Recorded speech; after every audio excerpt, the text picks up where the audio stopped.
नमस्कार विद्यार्थी मित्रांनो. आज आपण 23 मार्च 2026च्या UPSC चालू घडामोडींचा सविस्तर आढावा घेणार आहोत. आज आपण गर्भपात कायदा, कृषी फोटोव्होल्टेक्स, संरक्षण क्षेत्रातील तारागिरी फ्रिगेट आणि मॅपिंगमधील महत्त्वाच्या स्थळांवर चर्चा करणार आहोत. परीक्षेच्या दृष्टीने हा प्रत्येक मुद्दा अत्यंत महत्त्वाचा आहे. GS2 दृष्टीने महत्त्वाचा मुद्दा गर्भपात कायदा. यामध्ये पहिली महत्त्वाची बातमी म्हणजे सर्वोच्च न्यायालयाने एका अल्पवयीन महिलेला 30 आठवड्यांच्या गर्भपातास परवानगी दिली आहे. न्यायालयाने गर्भाच्या व्यवहार्यतेपेक्षा महिलेच्या प्रजनन स्वायत्ततेला अधिक महत्त्व दिले आहे. MTP कायदा 1971 हा भारतीय दंड संहितेला एक अपवाद आहे, जो महिलांच्या आरोग्याचे रक्षण करतो. MTP दुरुस्ती कायदा 2021च्या दुरुस्तीनुसार विशेष श्रेणीतील महिलांसाठी गर्भपाताची मर्यादा 20 वरून 24 आठवड्यांपर्यंत वाढवण्यात आली आहे. असुरक्षित गर्भपातामुळे होणाऱ्या मातामृत्यू रोखणे हा या कायद्याचा मुख्य उद्देश आहे. मात्र 24 आठवड्यांनंतर गर्भपातासाठी न्यायालयाची परवानगी आवश्यक असते. यानंतर दुसरा मुद्दा, मतदानाचा अधिकार, राईट टू वोट. कलम 326 नुसार मतदानाचा अधिकार हा एक वैधानिक किंवा संविधानिक अधिकार आहे. तो मूलभूत अधिकार नाही. मात्र सर्वोच्च न्यायालयाने स्पष्ट केले आहे की आपली निवड व्यक्त करणे नोटासह हा कलम 19(1) अंतर्गत अभिव्यक्ती स्वातंत्र्याचा भाग आहे. लोकप्रतिनिधित्व कायदा 1950 आणि 1951. मतदान प्रक्रियेसाठी दोन कायदे महत्त्वाचे आहेत.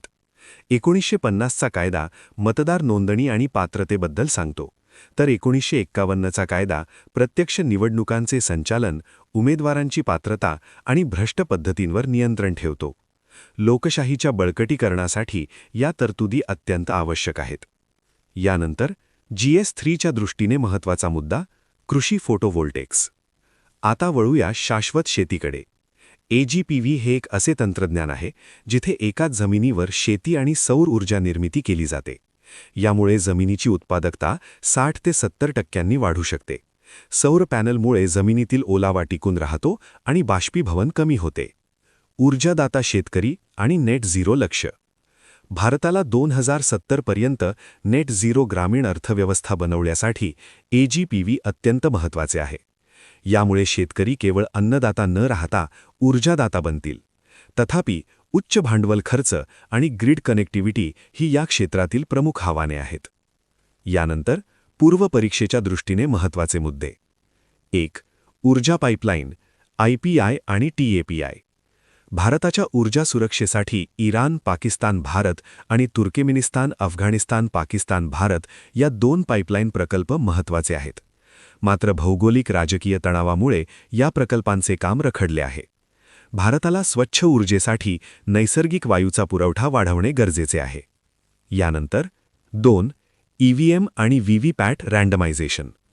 निवडणूक प्रक्रियेत पारदर्शकता आणण्यासाठी निवडणूक आयोग EVM आणि VVPATचे रँडमायझेशन करते.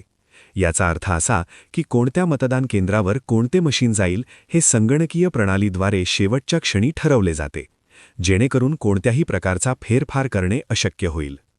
यानंतर 3. CGSMI 2.0 योजना. आर्थिक समावेशनासाठी सरकारने CGSMI 2.0 योजना सुरू केली आहे. ही योजना सूक्ष्म वित्त संस्थांना म्हणजे मायक्रो फायनान्स इन्स्टिट्यूशनना क्रेडिट म्हणजे कर्ज हमी प्रदान करते. यामुळे ग्रामीण भागातील गरिबांना, विशेषतः महिला बचत गटांना सहज कर्ज उपलब्ध होईल आणि ग्रामीण उद्योजकतेला चालना मिळेल. यानंतर 4. Stealth frigate Taragiri project 17A. संरक्षण क्षेत्रात प्रोजेक्ट 17A अंतर्गत तारागिरी ही तिसरी स्टेल्थ फ्रिगेट भारतीय नौदलात सामील झाली आहे. याचे नाव हिमालयातील एका पर्वतरांगेवरून ठेवण्यात आले आहे. हे जहाज अद्ययावत रडार आणि स्वदेशी बनावटीच्या शस्त्रास्त्रांनी सज्ज आहे आणि आत्मनिर्भर भारत मोहिमेचे प्रतीक आहे. यानंतर शेवटी भूगोलाचे मॅपिंगच्या दृष्टीने महत्त्वाचे स्थळे. 5. डिएगो गार्सिया बेट, डिएगो गार्सिया मॅपिंग. मॅपिंगमध्ये आज डिएगो गार्सिया हे बेट चर्चित आहे. हे हिंदी महासागरातील चागोस द्वीपसमूहाचा भाग आहे. येथे युनायटेड किंगडम आणि युनायटेड स्टेट्सचा मोठा लष्करी तळा आहे. मॉरिशसने या बेटावर आपला सार्वभौम हक्क सांगितला असून आंतरराष्ट्रीय न्यायालयात हा वाद सुरू आहे. यानंतर 6. चंबळ नदी आणि बॅडलँड टोपोग्राफी. चंबळ नदी ही मध्य प्रदेशातील जानापाव टेकड्यांमधून उगम पावते.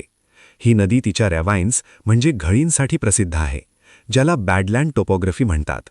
ही नदी यमुना नदीची उपनदी असून ती राजस्थान आणि उत्तर प्रदेशातून वाहते. पर्यावरणीयदृष्ट्या येथे दुर्मिळ घडियाल आणि गंगा डॉल्फिन आढळतात. तर मित्रांनो, आज आपण 23 मार्चच्या सर्व महत्त्वाच्या घडामोडींचा आढावा घेतला. मला आशा आहे की ही माहिती तुमच्या UPSC आणि MPSC तयारीसाठी उपयुक्त ठरेल. अधिक सविस्तर नोट्स आणि बॅचेससाठी ॲग्री सुपर बी अकॅडमीला भेट द्या किंवा 9284171601 या क्रमांकावर संपर्क साधा. धन्यवाद.